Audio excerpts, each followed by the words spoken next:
নারায়ণগঞ্জের রূপগঞ্জের শাওঘাট এলাকায় বিসমিল্লা পাইকারি আড়ত নিয়ে দুই পক্ষের মধ্যে সংঘর্ষ, গুলিবর্ষণ, মোটরসাইকেল, গাড়ি ও অফিসে অগ্নিসংযোগের ঘটনা ঘটেছে। সংঘর্ষে উভয় পক্ষের 6 জন গুলিবিদ্ধ সহ কমপক্ষে 25 জন আহত হয়। মঙ্গলবার বেলা 11:30টার দিকে উপজেলার শাওঘাট এলাকায় এই ঘটনা ঘটে।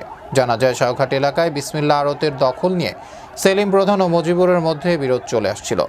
কয়েকদিন পূর্বে উভয় পক্ষের লোকজনকে ডেকে আড়ত থেকে কোনো প্রকার টাকা তুলতে নিষেধ করেন উপজেলা নির্বাহী কর্মকর্তা।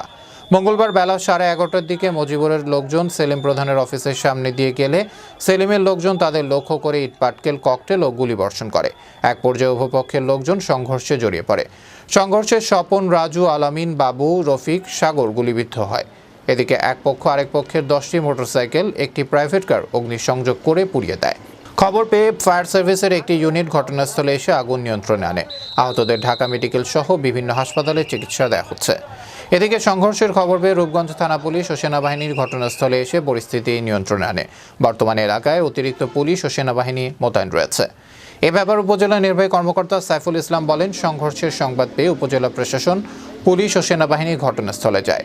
কারা এই ঘটনা ঘটিয়েছে তদন্ত করে ব্যবস্থা নেওয়া হবে। এইখানে আপনার জানেন যে এই ল্যান্ডের মালিক যিনি, উনি দাবি করছেন যে উনি 10 বছরের জন্য কাউকে লিজ দেননি। আর যারা এখানে দোকানদার রয়েছে তারা বলছেন যে 10 বছরের জন্য তারা দলিল মূলে সেখানে লিজ নিয়েছেন। তো এটি আসলে আদালতে